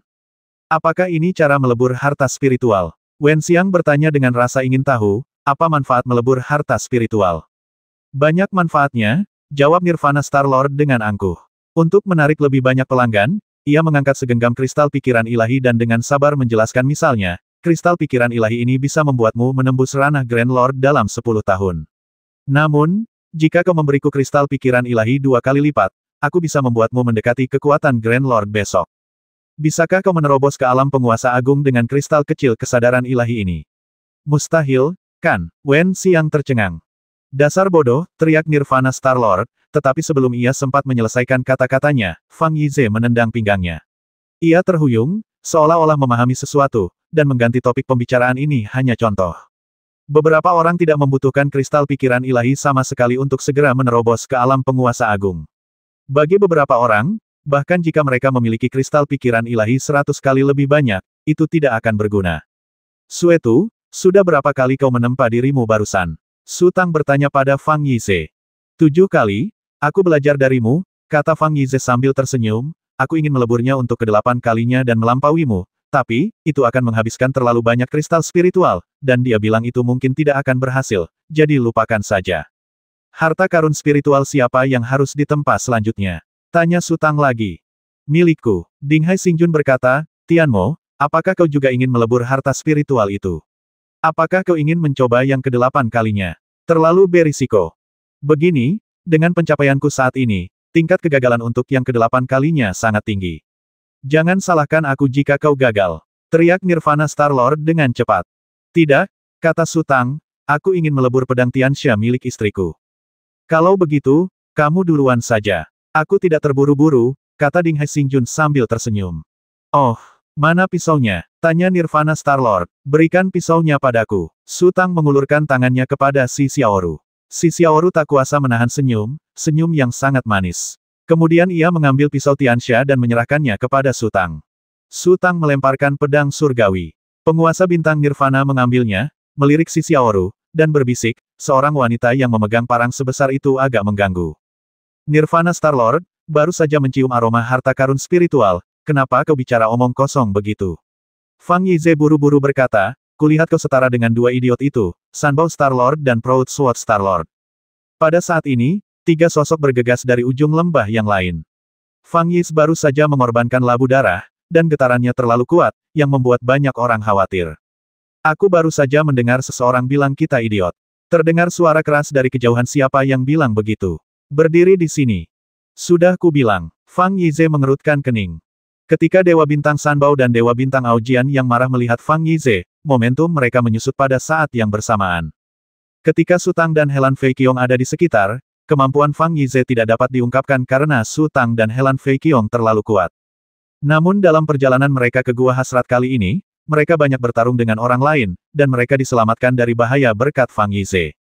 Jika Dewa Bintang Dinghai yang memarahi mereka tadi, mereka akan bertarung berdampingan. Jika itu Dewa Bintang Moying, mereka akan memikirkannya dengan matang. Jika itu Fang Yize, mereka hanya bisa membiarkannya begitu saja. Faktanya, ini membuktikan bahwa mereka tidak sebodoh itu. Kami, tidak bodoh. Ao Jian Xingjun tersipu. Ya, kami memang bijaksana, tapi tampak bodoh. Suetu, kau masih belum mengerti kami, kata Sunbow Xingjun. Jika kamu bisa belajar untuk tidak berbicara, itulah yang disebut pintar, kata Fang Yize. Ini mudah, mulailah dari sekarang, kata Sunbow Xingjun. Pada saat ini, Nirvana Star Lord tiba-tiba berkata, Pisau itu bagus, tapi, apakah sudah pernah dilebur sebelumnya? Yah, aku menemukan sepotong kristal api Raja Semut sebelumnya, dan meleburnya ke dalam pedang Tianxia, kata si Xiaoru. Sayang sekali, Nirvana Star-Lord menggelengkan kepalanya. Apa yang disayangkan? Tanya si Xiaoru cepat-cepat. Kau tidak akan mengerti bahkan jika aku memberitahumu, kata Nirvana Star-Lord. Dahi si Xiaoru dipenuhi garis-garis hitam. Kalau kau tidak mengerti, apa yang kau bicarakan? Kalau itu orang lain, ia mungkin sudah meninjunya, tetapi karena pihak lain adalah pemalsu ulung Fang Yize dan anak buahnya telah bersusah payah untuk menyewanya, ia terpaksa menahan diri. Apakah kau ingin membuat pedang ini lebih kecil dan lebih tipis? Tanya Dewa Bintang Nirvana. Tidak, si Xiaoru segera menggelengkan kepalanya. Kamu juga bisa mengubah bentuk harta spiritual. Su Tang tercengang kenapa kamu tidak memberitahuku terakhir kali. Harta karun spiritual kalian semua adalah roh senjata, aku tidak bisa mengubahnya, kata Nirvana Star-Lord, lagi pula, terakhir kali kau datang kepadaku, kau adalah seorang Star-Lord. Bagaimana dengan sekarang? Kau sudah menjadi Grand Lord. Kau mengerti maksudku? Sial, Fang Yize tak kuasa menahan diri. Katakan saja kemajuanmu sudah mencapai level baru. Bukankah itu mudah dan jelas? Buat apa repot-repot dengan semua omong kosong ini? Penguasa bintang Sanbao biasanya ingin mengungkapkan perasaannya sendiri. Tentu saja, ia pasti setuju dengan Fang Yize, tetapi tepat saat ia membuka mulut, ia tiba-tiba teringat sesuatu dan menarik kembali mulutnya. Kemudian ia mengedipkan mata kepada penguasa bintang Aojian, memberi isyarat agar penguasa bintang Aojian berdiri dan berbicara. Aojian Xingjun mencibir. Dia tidak mau dibodohi dan harus bertahan sampai akhir. Setidaknya, dia ingin membuktikan bahwa dia lebih pintar dari Sanbao Xingjun, jadi dia harus membiarkan Sanbao Xingjun berbicara terlebih dahulu. Nirvana Star-Lord terbatuk kering dan menatap si Xiaoru. Perubahan seperti apa yang kau harapkan pada harta spiritualmu? Baiklah, si Xiaoru ragu sejenak. Sudah kubilang, bisakah kau melakukannya? Tentu saja, kalau tidak, aku tidak akan bertanya. Nirvana Star-Lord kembali menunjukkan kesombongannya. Pedang Tianxia terlalu ringan, bisakah lebih berat? Tanya si Xiaoru. Tidak masalah. Nirvana Star-Lord menunjuk ke samping dan berkata, itu semua esensi meteorit di sana. Pilih saja dan isi jumlah yang dibutuhkan. Lalu aku akan melebur semua esensi meteorit ini menjadi harta spiritualmu. Si Xiaoru melompat dan mendarat di samping esensi meteorit. Ia mengambil potongan esensi meteorit terbesar, mengulurkan tangan dan meraihnya, mengangkatnya perlahan, lalu melemparkannya ke samping tungku raksasa. Sebenarnya, esensi meteorit itu sudah seberat beberapa ribu pon, tetapi bagi seorang kultivator Star-Lord, beban 1000 pon tidak akan memberikan tekanan apapun. Si Xiaoru tidak berhenti di situ. Ia terus memungut lebih dari 100 keping esensi meteorit, yang ia tumpuk di sebuah bukit kecil di samping tungku raksasa. Ekspresi Nirvana Star-Lord berubah. Kau yakin? Kau yakin mau menggunakan begitu banyak esensi meteorit? Jangan khawatir, aku tidak akan memanfaatkanmu dengan sia-sia. Si Xiaoru menegakkan punggungnya dan berkata, katakan padaku, berapa banyak Xuanjizi yang kau butuhkan? Ini biji yang kau peroleh. Kau boleh menggunakannya sebanyak yang kau mau, gumam Nirvana Star-Lord, tapi, meskipun kau bisa mengangkat harta spiritual seberat itu, kekuatannya akan sangat berkurang, kan? Saya sudah menghitungnya, tidak ada masalah, kata si Xiaoru. Dari mana kau mendapatkan kekuatan sebanyak itu? Su Tang sangat terkejut. Tahukah kamu, bisa mengambilnya dan menggunakannya dalam pertempuran adalah dua hal yang sangat berbeda. Terlebih lagi, harta spiritual itu terlalu berat dan akan menghabiskan banyak kekuatan spiritual tanpa alasan. Si Xiaoru sangat yakin seharusnya tidak ada masalah, tetapi dia tidak bisa memahaminya. Seharusnya karena rusa Dewa Daluo, kata Helan Yuanzheng tiba-tiba. Rusa Dewa Daluo, kau masih punya rusa Dewa Daluo di sini. Dewa Bintang Nirvana tercengang. Tentu saja ada, kata Helan Yuanzheng. Ketika rusa Dewa Luo Agung masih muda, tanduknya akan rontok setiap tahun. Hanya Tianxia yang bisa menyentuh tanduk yang sudah rontok itu. Jika ada yang berani menyentuhnya, rusa Dewa Luo Agung akan langsung mengamuk dan melarikan diri. Selama bertahun-tahun, Tianxia telah melahap tanduk yang tak terhitung jumlahnya. Tanduk rusa Dewa Daluo muda adalah yang paling berharga. Kau benar-benar memakannya seperti itu. Nirvana Star-Lord menghentakkan kakinya berulang kali. Tak seorang pun membimbing kita tak tahu apa-apa, kata Helan Yuanzheng sambil tersenyum kecut. Kalau semua meteorit ini dihitung, aku khawatir beratnya lebih dari 100.000 kilogram. Begitu, Nirvana Star-Lord mendesah. Fang Yize dan yang lainnya juga tersentuh. Ketika para kultivator bertarung satu sama lain, beban harta spiritual itu tidak berarti apa-apa. Namun, Jika harta spiritual salah satu dari mereka sangat berat dan dapat digunakan dengan bebas, perubahan tak terduga akan terjadi. Terlebih lagi, gaya bertarung si Xiaoru selalu kuat dan ia memiliki gerakan tubuh yang unik. Pedang Tianxia yang begitu berat akan memungkinkan gerakan tubuhnya mencapai batasnya dengan cepat, dan kekuatan pedangnya akan berkali-kali lipat lebih kuat. Lalu aku akan mulai memurnikan harta spiritual. Kata Dewa Bintang Nirvana, berikan aku kristal kesadaran ilahi. Si Xiaoru menoleh dan menatap Su Tang dengan manis. Ia tahu bahwa meskipun ia membayar banyak kristal ilahi, Su Tang tidak akan pelit. Su Tang Huan berjalan ke panggung batu, mengulurkan tangannya dan melambaikannya, lalu kristal kesadaran ilahi jatuh dari langit dan dengan cepat berkumpul menjadi menara pasir. Apakah itu cukup? Tanya Su Tang. Hampir. Nirvana Star-Lord memperkirakan lalu mengangguk. Kalian berdua, jangan pergi dulu. Su Tang menoleh ke Baolan dan Zhao Dalu dan berkata, aku akan menempa harta spiritual kalian nanti. Tapi, pedangku bukanlah harta karun ajaib, kata Zhao Dalu ragu-ragu. Sanbao Xingjun tiba-tiba melangkah maju, lalu ekspresi kesakitan muncul di wajahnya, dan dia perlahan mundur. Hehehe, bagaimana mungkin kita kekurangan harta spiritual sekarang? Dinghai Xingjun tertawa. Penguasa bintang Sanbao terasa lebih menyakitkan, karena apa yang dikatakan penguasa bintang Dinghai persis seperti yang ingin ia katakan, dan ia benar-benar menjiplaknya. Ia tidak punya cara untuk membantah atau menuduhnya. Baginya, perasaan ini bahkan lebih menyakitkan daripada kematian. Nanti aku akan memberimu beberapa pedang ajaib, dan kau boleh memilih yang mana yang kau suka, kata Su Tang. Kultivasi Nirvana Star-Lord memang jauh lebih kuat dari sebelumnya. Terakhir kali Su Tang memintanya untuk melebur harta magis, Nirvana Star-Lord kelelahan setelah melebur beberapa komponen baju zirah magis berturut-turut, dan bahkan lidahnya pun terasa lemas. Kali ini, Nirvana Star-Lord baru saja melebur harta magis untuk Fang Yize dan sekarang sedang melebur pedang ibel surgawi. Namun, semangatnya tetap kuat, dan ia mungkin bisa melebur beberapa harta magis lagi tanpa masalah. Si Xiaoru dan yang lainnya belum pernah melihat peleburan harta spiritual sebelumnya, dan mereka menyaksikan dengan rasa ingin tahu dari samping. Setelah waktu yang tidak diketahui, Dewa Bintang Nirvana memadamkan api di tungku dengan lambaian telapak tangannya, lalu mengulurkan tangannya dan pedang jahat surgawi perlahan terbang keluar dari tungku raksasa dan mendarat di telapak tangannya. Su Tang menemukan bahwa Nirvana Star-Lord memiliki beberapa trik baru yang belum pernah dilihatnya sebelumnya. Misalnya, sekarang ia terus-menerus mengeluarkan jimat dari cincinnya. Jimat-jimat itu akan terbakar jika terkena angin, dan rune yang terlepas akan jatuh di punggung pisau Tianxia dan menembus jauh ke dalamnya. Setelah beberapa saat, Nirvana Star-Lord dengan santai mengayunkan pedang surgawi dan menoleh ke arah si Xiaoru. Oke, tangkap. Setelah mengatakan ini, Nirvana Star-Lord mengangkat tangannya dan melemparkan pedang jahat surgawi ke arahnya. Si Xiaoru buru-buru mengaktifkan pembuluh darah spiritualnya, melompat, dan mencegat pedang jahat surgawi di udara. Kemudian, raut wajah si Xiaoru menunjukkan keterkejutan itu tidak benar. Bagaimana mungkin? Apa kau benar-benar ingin membawa harta spiritual seberat puluhan ribu pon seharian? Sarung pedang macam apa yang bisa menahan pisau ini? Kata Nirvana Star-Lord, jadi aku sudah mengukir beberapa jimat spiritual di pisau ini, agar beratnya tetap sama. Namun, begitu kau menggabungkan kekuatan spiritualmu ke dalam bilahnya, jimat-jimat itu akan menjadi tidak efektif. Jangan khawatir, aku tidak akan meminta bayaran tambahan untuk mengukir susunan spiritual ini. Benar-benar bagus hanya jika semua orang puas. Mendengar ini, si Xiaoru segera melepaskan aura ibelnya dan menuangkan kekuatan spiritualnya ke dalam pedang Tianxia. Sesaat kemudian, tubuhnya kehilangan kemampuan untuk tetap di udara dan jatuh seperti bola meriam, menghantam tanah. Kaki dan betisnya terbenam dalam lumpur. Pisau yang hebat, seru si Xiaoru kegirangan. Ia berusaha sekuat tenaga untuk mengalirkan pembuluh darah spiritualnya, dan tubuhnya tiba-tiba tercabut dari lumpur. Kemudian ia melesat lurus ke langit dan menghilang dalam sekejap mata. Setelah sekian lama, terdengarlah suara gemuruh yang menggelegar di kejauhan, dan tanah pun bergetar pelan.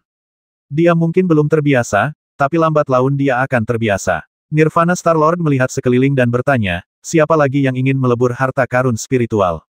Ketika Fang Yis menculiknya secara paksa di awal, ia sangat marah. Namun setelah memahami keseluruhan cerita, ia tidak lagi marah. Saat ini, orang-orang di sekitarnya semuanya adalah calon pelanggan, bukan hanya satu atau dua, melainkan sebuah kelompok. Terlebih lagi, para kultivator di sini baru saja meraup untung besar. Bagi Star-Lord lainnya, melebur harta spiritual berada di luar jangkauan mereka. Bahkan jika mereka bisa mengumpulkan beberapa misterius piece sebagai hadiah, dari mana mereka akan mendapatkan Divine Mind Crystal.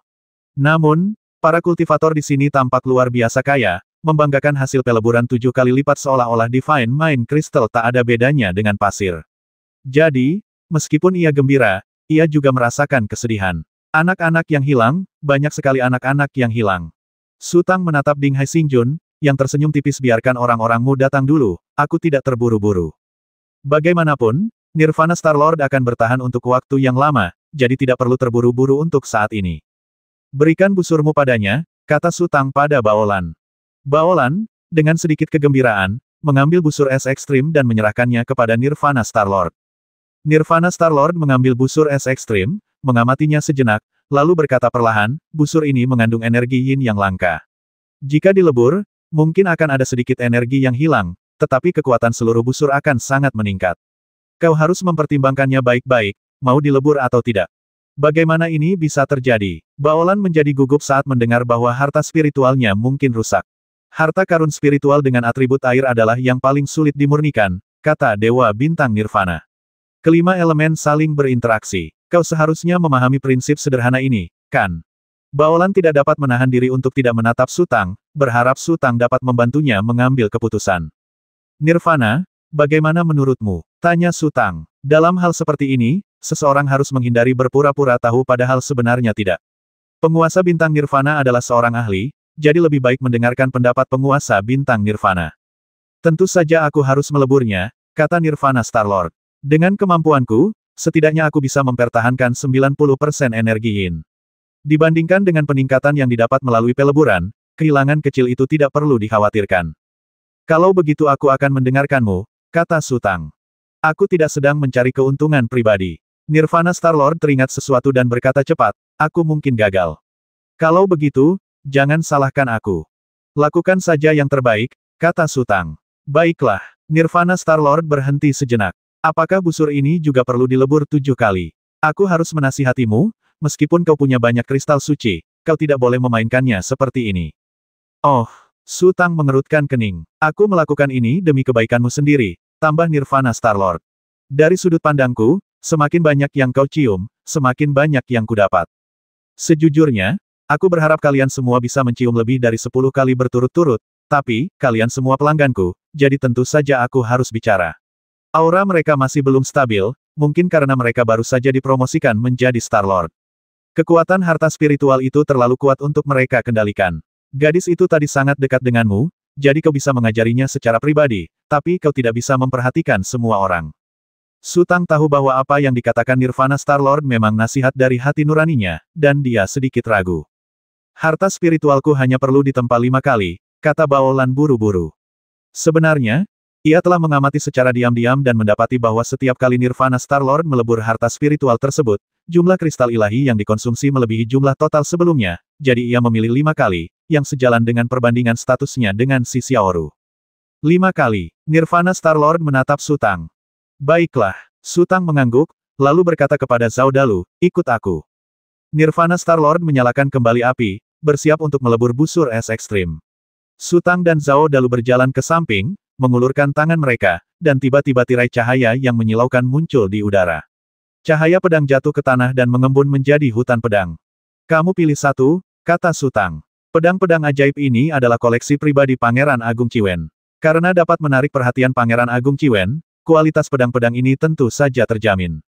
Mata Zhao Dalu memanas, tetapi juga penuh kontradiksi. Ia berputar-putar di sekitar hutan pedang, tetapi tidak dapat mengambil keputusan. Setiap pedang spiritual memancarkan fluktuasi kekuatan spiritual yang membuatnya mengeluarkan air liur, membuatnya mustahil untuk mengambil keputusan. Melihat Zhao Dalu berputar-putar seperti semut tanpa kepala, Su Tang menggelengkan kepalanya dan berkata, lupakan saja, aku akan memilih pedang ajaib untukmu. Setelah mengatakan itu, Su Tang mengaktifkan mata ajaibnya dan berhenti sejenak. Tiba-tiba, sebilah pedang bermata lebar muncul dari hutan pedang dan melesat ke arah Zhao Dalu. Zhao Dalu segera minggir dan mengulurkan tangannya untuk meraih gagang pedang lebar itu. Ini, Zhao Dalu melihat label di gagangnya pedang angin burung hantu. Kekuatan pedang yang terkandung dalam pedang spiritual ini lebih cocok untukmu, kata Su Tang. Terima kasih, tuanku, atas pedangnya. Zhao Dalu berlutut sambil tersenyum. Di tengah percakapan, ia tiba-tiba teringat bahwa Su Tang baru saja berulang kali mengingatkannya untuk tidak terlalu formal lagi, jadi ia segera berdiri lagi. Su Tang tersenyum, lalu berbalik dan berjalan kembali. Fang Yis di sisi lain melihat ke arahnya dan mengedipkan mata pada Su Tang. Mereka berdua meninggalkan pabrik pengecoran satu persatu dan berjalan ke tempat terpencil. Su Tang berbisik, ada apa? Aku mendapat kabar saat kembali ke Gua Hasrat kali ini, kata Fang Yise. Awalnya aku tidak menganggapnya serius, haha. Aku menghitung harta spiritual di cincinku setiap hari, dan aku merasa sangat bahagia setiap hari sampai kewaspadaanku sedikit menurun. Tapi beberapa hari terakhir ini, semakin aku memikirkannya, semakin aku merasa ada yang salah. Apa yang terjadi? Tanya Su Tang terburu-buru. Para pemimpin puncak Yuku telah memutuskan untuk mengaktifkan formasi spiritual kuno dan bersiap meninggalkan medan bintang tempat mereka semula berada, kata Fang Yis. Pergi. Kenapa mereka pergi? Tanya Su Tang, mau kemana mereka? Aku tidak tahu kemana mereka pergi, kata Fang Yize, soal alasan mereka pergi, kurasa mereka mencium adanya bahaya. Bahaya. Kepala pelayan memberitahu saya bahwa Dewa Kebijaksanaan Liga Tiandao telah hilang, tetapi kepergian Dewa Kebijaksanaan tidak melemahkan kekuatan Liga Tiandao, karena Kaisar Barat telah bangkit. Fang Yis merendahkan suaranya. Kaisar Barat. Su Tang berhenti sejenak. Apakah kepala pelayan mengatakan itu? Kata Fang Yize, tak satu pun dewa sejati kuno itu mudah dihadapi. Situasi garis keturunan naga sejati tidaklah optimis. Lagi pula, ini bukan hal terpenting. Yang terpenting adalah ada sesuatu yang tidak biasa terjadi di inti surgawi. Kau benar-benar tahu tentang inti surgawi. Su Tang tercengang. Kau juga tahu itu. Fang Yize juga sangat terkejut, lalu tersenyum pahit dan berkata, ini pertama kalinya aku mendengarnya. Apa lagi yang kamu ketahui? Tanya Su Tang. Pengurus rumah tangga itu berkata bahwa bertahun-tahun yang lalu, Kaisar Langit pernah membuat kontrak dengan makhluk kuno yang kuat. Fang Yize menatap ekspresi Su Tang dan berhenti sejenak. Kamu juga tahu tentang zaman kuno. Baiklah, saya sudah dengar sedikit. Silakan lanjutkan, kata Su Tang. Mengenai isi kontraknya, kepala pengurusnya juga tidak jelas. Lagi pula, sejak kontrak itu ditandatangani, para master kuno yang menjelajahi wilayah bintang telah menghilang satu demi satu, seolah-olah memasuki inti surgawi. Fang Yize mendesah, ternyata dewa sejati juga memiliki tingkatan. Kekuatan dewa sejati kuno jauh lebih besar daripada dewa sejati zaman sekarang. Mereka yang benar-benar memiliki kekuatan puncak adalah dewa sejati kuno. Wilayah bintang yang terbengkalai itu adalah mahakarya dewa sejati kuno, dan mantan Kaisar Agung Aliansi Dao Surgawi juga merupakan dewa sejati kuno. Hilangnya dewa sejati primordial telah membuat medan bintang jauh lebih sunyi, dan pergerakan tak biasa di dalam inti surgawi telah membuat para petinggi Yuku merasa sangat ketakutan. Fang Yize melanjutkan, aku bisa melihatnya di mata kepala pelayan.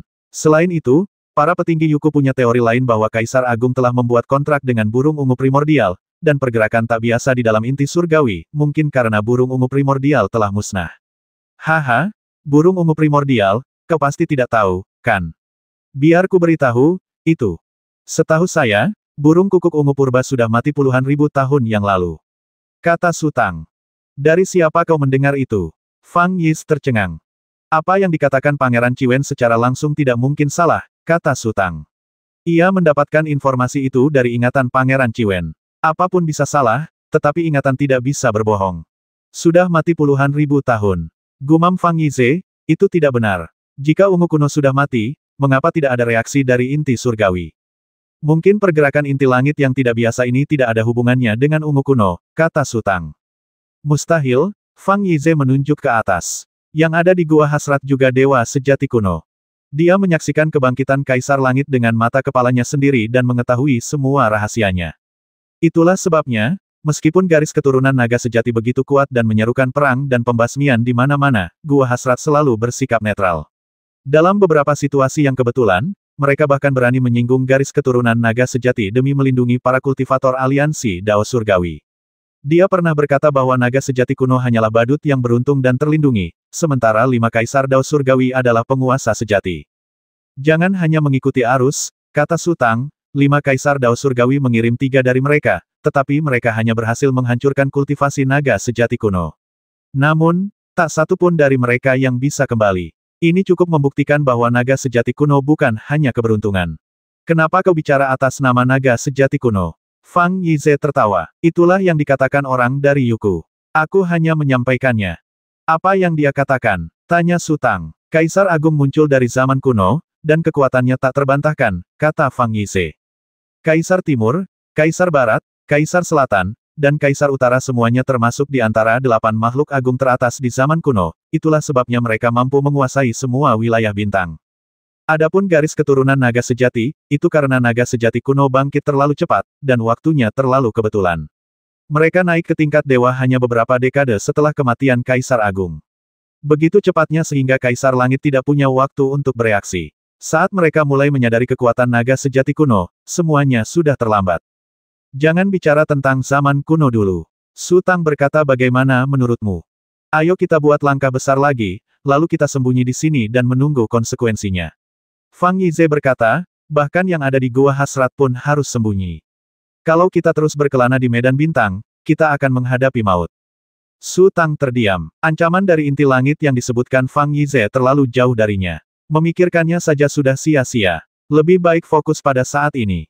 Konstriktor Pangeran ke-6. Tanya Su Tang. Ya, Fang Yize mengangguk dan berkata, semua orang sudah cukup tertawa akhir-akhir ini. Ayo kita cari Dewa Bintang 4 Lautan dulu, kata Su Tang. Fang Yize berhenti sejenak, lalu berkata, kebetulan sekali, dia ada di sini tepat saat aku menyebutkannya. Sosok pedagang wilayah bintang muncul di kejauhan dan terbang ke arah sini. Melihat Su Tang dan Fang Yize dari kejauhan, ia pun menurunkan tubuhnya.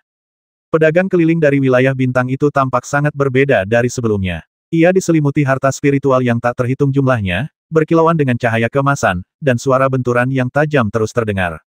Apa yang sedang kamu lakukan? Tanya Su Tang bingung. Orang ini telah menemukan cukup banyak benih roh, jadi dia membawanya, perlahan-lahan memeliharanya dengan auranya sendiri, berharap menemukan yang akan membuat kemajuan paling pesat. Fang Yize tertawa, dia benar-benar sangat membutuhkan benih roh. Suetu, bagaimana mungkin orang bodoh sepertimu tahu manfaat benih spiritual tingkat domain? Pedagang domain bintang itu mengerucutkan bibirnya. Untuk mendapatkan benih roh tingkat domain, kau masih butuh keberuntungan. Fang Yize berkata, kalau kau ingin mengolah benih roh tingkat domain sendiri, butuh setidaknya 1000 tahun. Aku tidak sabar. Jadi, setelah 1000 tahun, kau masih belum punya apa-apa. Kata pedagang ladang bintang itu, tapi aku mulai dari bawah, dan setelah 1000 tahun, aku juga penguasa suatu wilayah. Kamu berharap, kata Fang Yize dengan nada meremehkan. Su Tang mengaktifkan mata ibelnya dan mengamati senjata spiritual yang dikenakan pedagang wilayah bintang. Ia lalu berkata, patung perunggu kecil di dada kirimu itu menyimpan misteri. Kau juga menyadarinya, kata pedagang wilayah bintang dengan gembira. Ia lalu mengeluarkan patung perunggu kecil dari dada kirinya dan dengan hati-hati memegangnya di telapak tangannya. Meskipun baru dipelihara beberapa bulan, energi spiritual yang dipancarkannya sudah sangat dalam. Spesies roh lain tidak ada yang baik, kata Su Tang. Ia sangat percaya diri dengan mata ajaibnya. Baiklah, aku akan mendengarkanmu. Tubuh pedagang wilayah bintang bergetar, dan kesadaran ilahi yang dilepaskannya merobek senjata spiritual yang dikenakannya. Ia kemudian menggunakan cincin penyimpanannya untuk menyimpan senjata spiritual tersebut. Setelah selesai, ia menggantungkan patung perunggu kecil itu di dada kirinya lagi dan berkata, apa yang kau bicarakan di sini? Kau terlihat sangat licik. Kami ingin melakukan sesuatu yang besar lagi, kata Fang Yize. Kapan? Ekspresi pedagang wilayah bintang langsung berubah gembira sekarang. Kita tidak bisa terburu-buru. Su Tang menggelengkan kepala dan berkata, Ding Hai dan Mo Ying masih melebur harta spiritual mereka. Di mana hartamu? Sudahkah kau meleburnya? Aku tak sanggup melepaskan kristal kesadaran ilahiku, jadi aku bisa menyimpannya untuk waktu yang lama, kata pedagang domain bintang itu. Pergi dan panggil Tuan Qianji, kata Su Tang. Sesaat kemudian, semua anggota geng bandit generasi baru ini berkumpul. Ketika Ding Hai Xingjun dan Mo Ying Xingjun mendengar bahwa ada sesuatu yang penting untuk dibicarakan, mereka bahkan tidak repot-repot mencium harta spiritual dan bergegas menghampiri. Lagi pula, kita telah menuai manfaat besar dari satu tindakan demi tindakan dan telah merasakan manisnya, jadi tidak ada alasan untuk mundur. Semua orang berdiskusi lama dan menyetujui usulan Su Tang dan Fang Yize, tetapi pada akhirnya semua mata tertuju pada Dewa Keberuntungan. Tak perlu berkata apa-apa, Bu Xingjun mengerti maksud semua orang. Nyatanya, inilah satu-satunya modal yang memungkinkannya bertahan hidup di generasi geng bandit baru ini. Saat berikutnya, Dewa Keberuntungan bersorak, mengendalikan bilah bambu dengan pikirannya, dan mulai menyimpulkan angka-angka. Potongan-potongan bambu berjadewa ke tanah satu demi satu, berisi daftar pelajaran yang hanya bisa dipahami oleh Dewa Keberuntungan. Dewa Keberuntungan mengalihkan pandangannya, dan ekspresinya langsung berubah sedikit muram. Ada apa? Apa ini pertanda sial? Tanya Ding Hai Xingjun buru-buru. Tidak, ini pertanda baik, gumam Dewa Keberuntungan. Kau mengagetkanku. Dinghai Xingjun menghela napas lega. Jika Bu Xingjun bilang perjalanan inisial, mereka pasti sudah menyerah meskipun bahayanya besar. Dewa keberuntungan menyapukan pandangannya ke kerumunan. Tak seorang pun bisa memahami ketakutan di hatinya. Ia telah menggunakan angka-angka ilahi untuk menyimpulkan berkali-kali, tetapi ia hanya menemukan 2 tanda keberuntungan, dan keduanya dalam 6 bulan terakhir. 4 bintang. Apakah ini keberuntungan seorang bintang 4? Bu Xingjun tak mampu mengungkapkan perasaannya. Tampaknya bergabung dengan geng adalah pilihan paling bijaksana dalam hidupnya. Apalagi yang bisa menghentikan keberuntungan tak kasat mata dan tak berwujud semacam ini. Di mana murid-muridmu? Mereka semua telah dipromosikan menjadi Star Lord.